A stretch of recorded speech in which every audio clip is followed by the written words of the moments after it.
Morning students, last lecture में हमने किया था बेटा एक्सरसाइज 5.3 में क्वेश्चन नंबर 12, 13 एंड 14 और आगे बेटा problem based question on sum to n terms.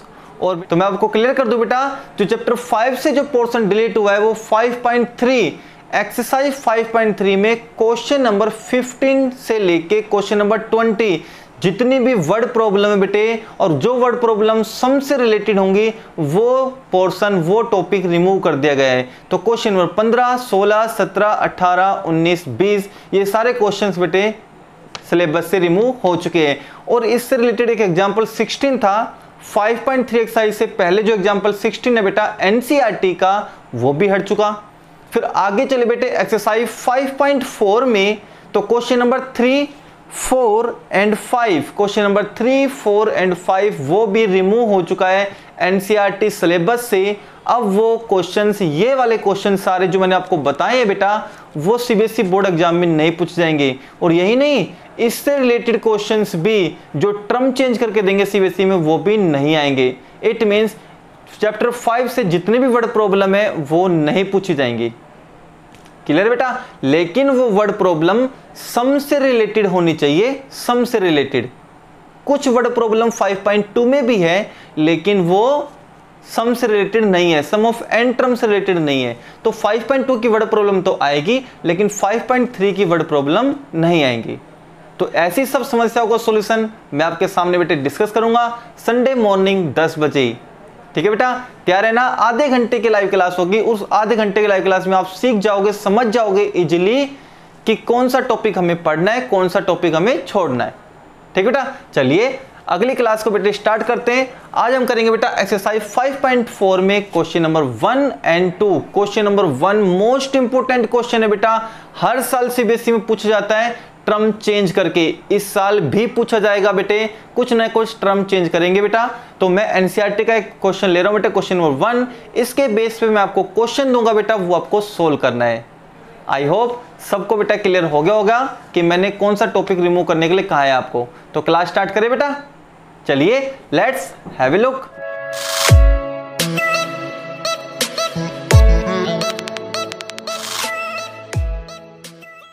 चलिए बेटा करते हैं क्वेश्चन फर्स्ट को। क्या लिखा हुआ इसमें? Which term of the AP, इस एपी की कौन सी term is its first negative term. हमें बताना बेटे ये सीक्वेंस जो चलती जा रही है एपी के अंदर, इस एपी की कौन सी टर्म ऐसी होगी जो इसकी फर्स्ट नेगेटिव टर्म होगी, इसकी फर्स्ट नेगेटिव टर्म होगी। आप ये मत कह देना सर फर्स्ट नेगेटिव टर्म तो -1 होती है। नहीं बेटे, वो एपी की सीक्वेंस देखी जाती है।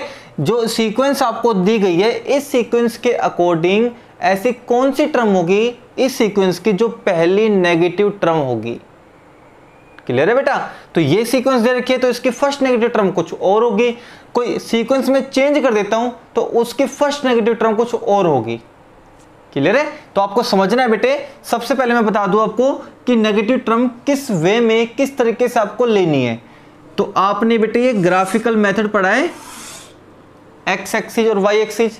यहां हम डालते बेटा 0, यहां हम क्या डालते हैं 0, और यहां हम डालते बेटा 1, 2, 3, 4 एंड सो ऑन, इस तरीके डालते। अब आप ये कहोगे सर आप 0 से राइट की तरफ चलोगे, 0 से राइट की तरफ चलोगे तो आपको टर्म कैसी मिलेगी? पॉजिटिव टर्म मिलेगी। ये सारी टर्म कैसी है बेटा? पॉजिटिव है। तो मैं कहूंगा ये सारी टर्म आपके पास पॉजिटिव है। और ये पॉजिटिव टर्म देखो बेटा क्या है? ग्रेटर देन 0 नहीं है। बताओ, ये सारी टर्म 0 से बड़ी नहीं है। तो मैं कहूंगा पॉजिटिव टर्म की पहचान क्या होती है? तो आप बोलोगे सर जो टर्म ग्रेटर देन 0 होंगी, जो टर्म ग्रेटर देन 0 होंगी वो सारी पॉजिटिव टर्म होंगी। अब बात करते हैं नेगेटिव टर्म की।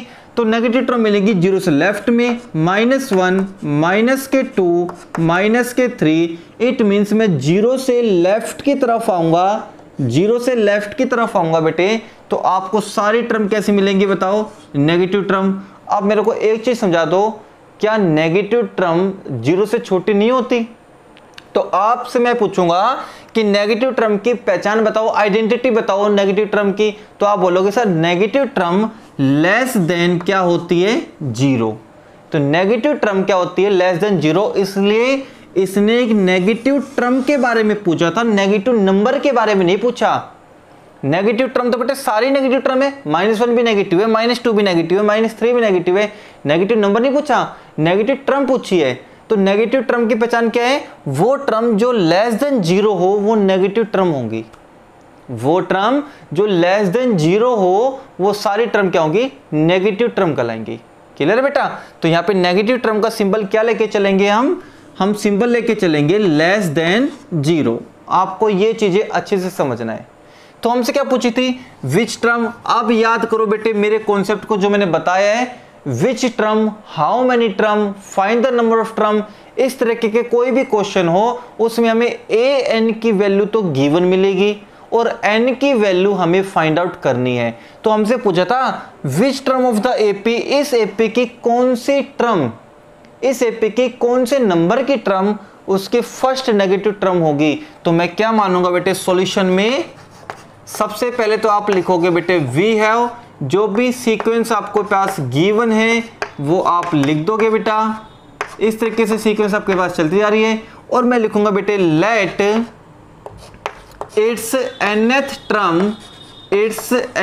term will be the first negative term।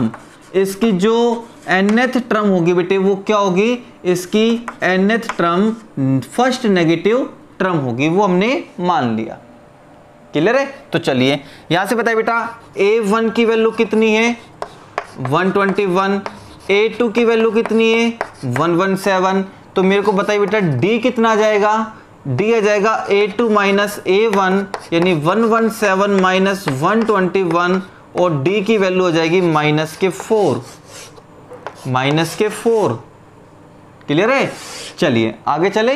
तो बताइए nth टर्म को हम क्या लिखेंगे, nth टर्म को हम लिखेंगे an, nth टर्म को an। जैसे मैं 10th टर्म को क्या लिखूंगा, a10। सिंपल है।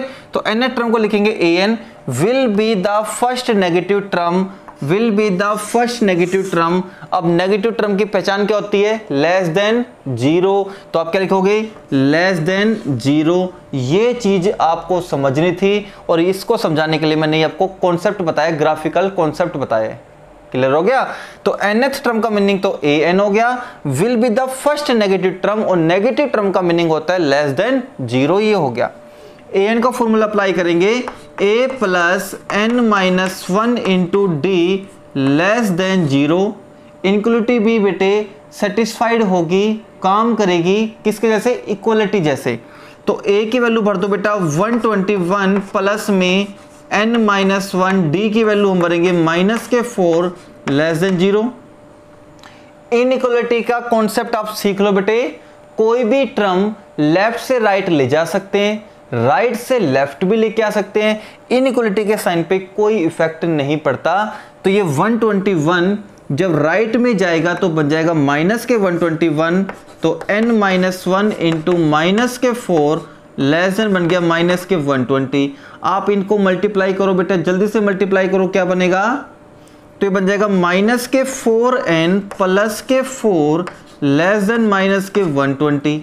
ये बनेंगे ना बेटा, ये बनेंगे। और ये प्लस का 4 जब राइट में जाएगा तो फिर से माइनस का बन जाएगा, तो -4n लेस देन -121 -4, और ये बन जाएगा बेटा जी -125। अब आपको एक छोटा सा कॉन्सेप्ट सीखना है। अगर वो कॉन्सेप्ट आपको समझ में आ गया तो आप इस क्वेश्चन को इजीली कर पाओगे आगे। लेकिन अगर आपने कॉन्सेप्ट को नहीं समझा तो ये क्वेश्चन यहीं रखा रह जाएगा, इससे आगे आपसे नहीं होगा। अब कॉन्सेप्ट क्या है वो सीख लो बेटे। एग्जाम्पल की हेल्प से मैं आपको सिखाऊंगा, फिर मैं आपको रूल भी बताऊंगा। ठीक है, आप मेरे को बताओ क्या ये बात ठीक है, क्या ये बात ठीक है, 3 लेस देन होता है 5 से, बिल्कुल ठीक है। अब मेरे को बताओ बेटा, अब कौन सा बड़ा है इनमें से बड़ा कौन सा है, -3 बड़ा है या -5 बड़ा है? यस बेटे, -3 बड़ा है। तो लो जी, हो गया ना। इट मीन्स क्या होगा, आप सेम नेगेटिव नंबर से मल्टीप्लाई करते हो। सेम नेगेटिव नंबर किससे मल्टीप्लाई किया मैंने, -1 से। -1 से यहां मल्टीप्लाई किया, -1 से यहां मल्टीप्लाई किया, और मल्टीप्लाई करते ही इनइक्वालिटी का साइन चेंज हो गया। क्लियर है? इसी तरीके से आपको समझना है। आप मेरे को समझाओ बेटा, क्या ये बात ठीक है? क्या ये बात ठीक है बेटा? -5 लेस देन होता है -3 से? बिल्कुल होता है। माइनस की जितनी बड़ी रकम होगी वो छोटी रकम काउंट होगी। तो जैसे मैं ये हटा दूं बेटे 5 और 3 रखूं तो 5 बड़ा है, लेकिन माइनस का साइन लगा दूंगा तो बेटे माइनस की छोटी रकम जो होगी वो बड़ी होगी ना। तो माइनस का 5 लेस देन होता है किससे, -3 से। अब मेरे को बताओ बेटा, अब मैंने माइनस कैंसिल आउट कर दिया दोनों साइड से, अब बताओ कौन बड़ा है, 5 बड़ा है ना।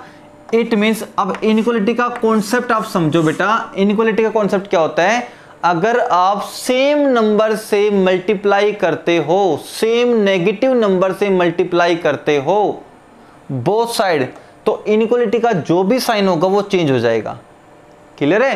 तो आपको कॉन्सेप्ट ये समझना है। रिजल्ट ये होता है बेटा एक्चुअल, अगर -a लेस देन होता है -b से, अगर -a लेस देन होता है -b से, और अगर आप नेगेटिव से नेगेटिव काटने के लिए चलोगे तो इनइक्वालिटी का साइन चेंज होके किसका बन जाएगा, यानी लेस देन का साइन चेंज होके किसका बन जाएगा, ग्रेटर देन का। आपको ये रिजल्ट समझना है और इसको आप डिटेल में समझोगे जब आप क्लास 11th में हो जाओगे। क्लास 11th में इसके बेस्ड कंप्लीट एक चैप्टर है, चैप्टर नंबर 6 लीनियर इनइक्वालिटी के नाम से, वहां आपको मैं डिटेल में बताऊंगा बेटे। फिलहाल के लिए आपको समझना है, कोई भी माइनस का नंबर लेस देन हो किसी दूसरे नंबर से, और आप माइनस से माइनस आप काटना चाहोगे तो इनइक्वालिटी का साइन जरूर चेंज होगा। लेस देन है तो ग्रेटर देन बन जाएगा, और ग्रेटर देन है तो लेस देन बन जाएगा। सिंपल सी बात आपको ये समझनी है, ठीक है। तो मैं अब माइनस से माइनस काटूंगा, आपको काट के नहीं दिखाना, डायरेक्ट लिखना है। माइनस से माइनस आप काटोगे, यहां से आप ऐसा लिखोगे, माइनस से माइनस कट चुका, बट चेंज क्या आएगा, लेस देन किससे बन जाएगा, ग्रेटर देन से। अब 4 मल्टीप्लाई में है, कहां चला जाएगा बेटा, डिवाइड में चला जाएगा, ये डिवाइड में चला गया। अभी कह रहे कि n की वैल्यू चल कोई नहीं 125/4, ये कह रहे कि n की वैल्यू इससे बड़ी आनी चाहिए, तो मैं डिवाइड करके देख लो किससे बड़ी आनी चाहिए। तो ये कहेगा बेटा this implies n greater than, divide करके देख ले, 4 तिये 12, 4 तिये 12, 4 एकम 4, बच गए 1, 4 दूनी 8। अब कह रहे कि n की वैल्यू 31.2 से बड़ी होनी चाहिए। अब 31.2 से बड़ी वैल्यू बताओ बेटे कौन सी होगी, 32 कह दो बेटा, जो पॉइंट में नहीं होगी वही बताना है। 31.2 से बड़ी वैल्यू कौन सी जो पॉइंट में नहीं होगी, तो मैं कहूंगा 32 है। तो n की वैल्यू अगर आप इक्वल में लिखोगे, n की वैल्यू अगर आप इक्वल में लिखोगे तो वो आएगी 32, तो ये बनेगी। तो इसका मतलब क्या हुआ, 32th टर्म इसकी पहली नेगेटिव टर्म होगी, इससे कम वाली टर्म, यानी आप 31 निकालने के लिए चलोगे ना, वो पॉजिटिव टर्म आएगी। 32 ही ऐसी टर्म होगी जो इसकी पहली नेगेटिव टर्म होगी। इसको आप वेरीफाई भी कर सकते हो, मैंने आपको बताया था वेरीफाई करने के लिए तरीका। आप यहां आप सोल्व करके देख लो बेटा, सवाल आपका हो चुका यहीं तक है।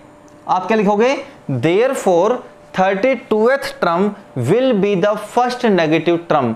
और वेरीफाई करने के ये सही कह रहे हैं या गलत कह रहे हैं, तो जो 32 आया है आपका वो A32 आप निकाल के देख लो यहाँ पे, A + 31D से चेक कर लो अपना आंसर।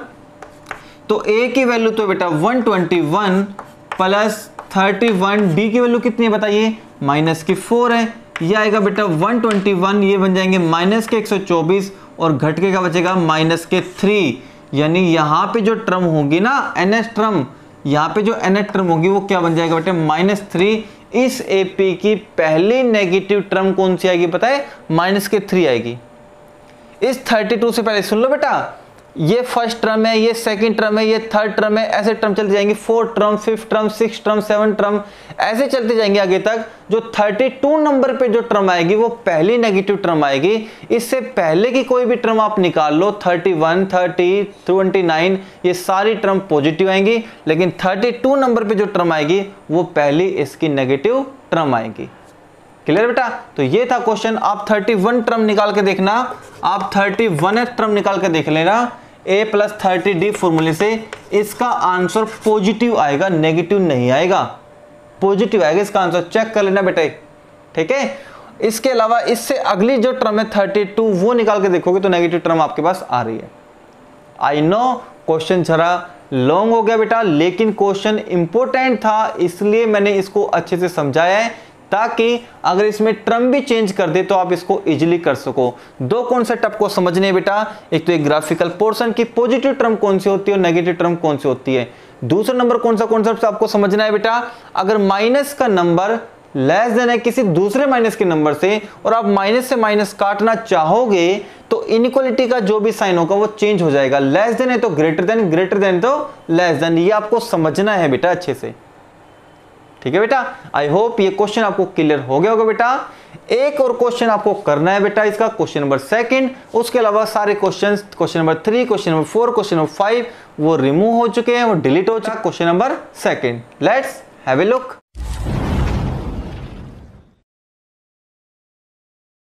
चलिए बेटे अगला क्वेश्चन देखते हैं क्या है। इसमें क्या लिखा हुआ बेटा, डीपली समझना।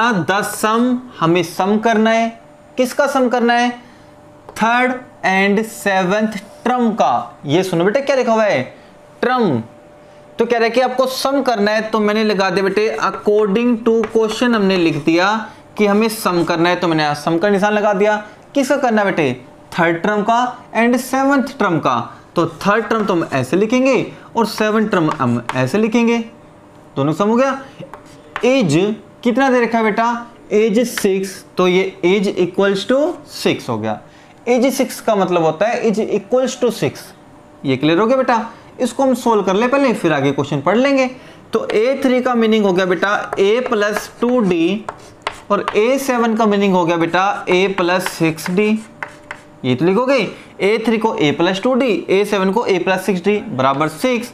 a और a बन गया बेटा 2a प्लस, ये दोनों ऐड करो कितना बनेगा 8d बनेगा बराबर 6। 2 कॉमन ले ले यहाँ से, तो 2 कॉमन लेंगे यहाँ से तो क्या बनेगा a प्लस 4d बराबर 6। 2 मल्टीप्लाई में है जाएगा डिवाइड में, तो ये बनेगा a प्लस 4d बराबर 3, ये बन जाएगा बेटा। और यहाँ से a की वैल्यू मेरे को बताओ क्या आएगी, a की वैल्यू, तो ये 4d जब राइट में जाएगा तो माइनस का बन जाएगा ना, तो 3 माइनस के क्या बन जाएंगे बेटा 4d, इसको मान लेंगे इक्वेशन नंबर 1। अब आगे पढ़ो बेटा, क्वेश्चन क्या कह रहा है आपसे, क्वेश्चन कह रहा है बेटे एंड देयर प्रोडक्ट इज 8। मतलब बेटे टर्म तो यही है, टर्म तो यही है। पहली कंडीशन में आपसे बोल रहा था सम के लिए और दूसरी कंडीशन में आपसे बोल रहा है बेटे प्रोडक्ट के लिए।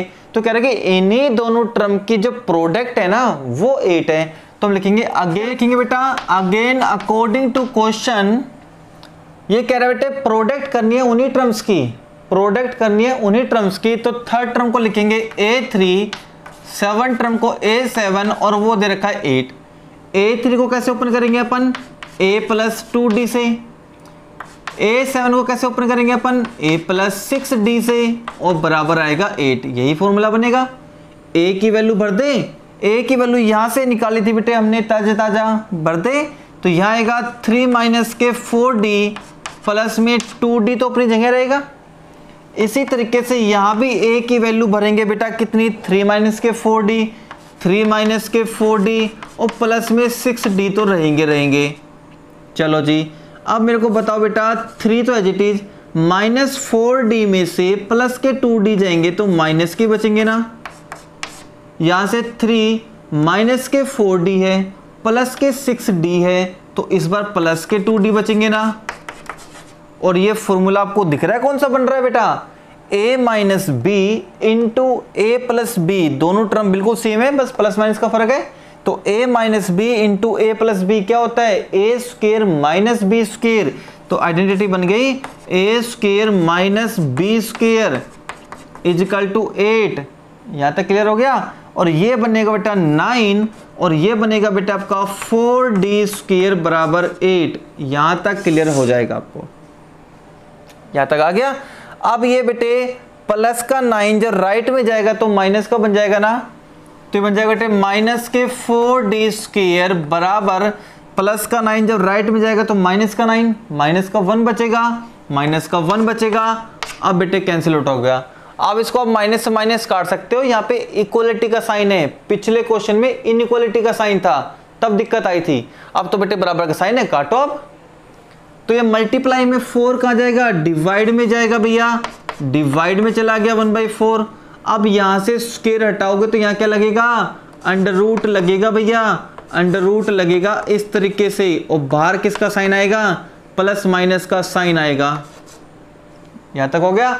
अब एक d की वैल्यू तो प्लस की आएगी और एक किसकी आएगी, माइनस की आएगी। तो एक d की वैल्यू आएगी बेटा प्लस की, लिख दूं। अब देखो अंडर रूट दोनों पे है, अंडर रूट 1 की वैल्यू आपको पता हो 1 होती है, और अंडर रूट 4 की वैल्यू क्या होती है, 2। तो अंडर रूट 1 की वैल्यू आएगी 1 और अंडर रूट 4 की वैल्यू आएगी 2, और एक वैल्यू बेटे माइनस की भी तो आएगी, एक वैल्यू माइनस की भी तो आएगी, एक तो प्लस की आ गई और एक माइनस की लिखेंगे, वही वैल्यू आएगी माइनस के 1/2। यहां तक क्लियर हो गया। अब d की सर 2 वैल्यू आ गई, अब क्या करेंगे, तो d की बेटा दोनों वैल्यू पुट करेंगे 1/1, पहले ये पुट करेंगे फिर ये पुट करेंगे। तो d की वैल्यू 1 कहां भरेंगे, जहां आपने इक्वेशन मानी है, तो पहले ये भरेंगे फिर आप ये भरोगे। ठीक है बेटा, चलिए करते बेटा क्वेश्चन।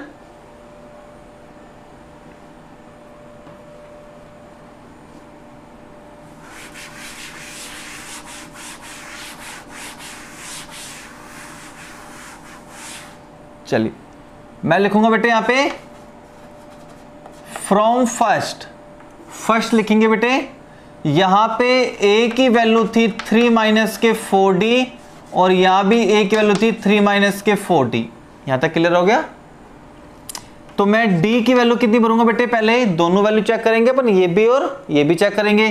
तो a इक्वल्स टू 3 माइनस 4, पहले d की वैल्यू बेटे 1/2 भर दूं, 1/2 भर के देखें कितना आएगा, बताओ, कट गया बेटे। तो a इक्वल्स टू 3 माइनस 2, 2 1 जा 1, 2 बच गया ना बेटे। तो a की वैल्यू बची बेटे यहाँ पे 1। अगर बेटे यहाँ पे d की वैल्यू अपन यहाँ पे भरते बेटे माइनस के 1/2, तो क्या बचता, फिर से ये भी 2 पे कैंसिल आउट होता, a बराबर 3। इस बार माइनस माइनस को मल्टीप्लाई करोगे तो प्लस का बनेगा 3 2, a की वैल्यू आएगी बेटा 5। तो 2 a की वैल्यू आ गई, तो 2 केस हो गए। अब आपको निकालना क्या था वो सुनो, find the sum of first 16 term, first 16 term का सम निकालना है, सम निकालना है 16 टर्म्स का, योर करेंगे। तो चलिए आगे करते बेटा सोल्व। ये ऑप्शनल एक्सरसाइज थी बेटा, ऑप्शनल एक्सरसाइज, ठीक है ना। चलिए तो बेटा जी सम निकालना है 15 टर्म्स का, तो n/2 इंटू में 2a plus n-1 into D. अब आप कहोगे सर a की वैल्यू d की वैल्यू कौन सी भरे, ये वाली भरे या ये वाली भरे, तो दो केस अलग अलग हो गए बेटा। यहाँ पे भी देखो मैंने लाइन खींची हुई है, तो एक तो केस आप ये वाला फाइट करोगे और एक केस आप ये वाला फाइट करोगे, ठीक है ना। तो मैं केस फर्स्ट लेके चलूंगा।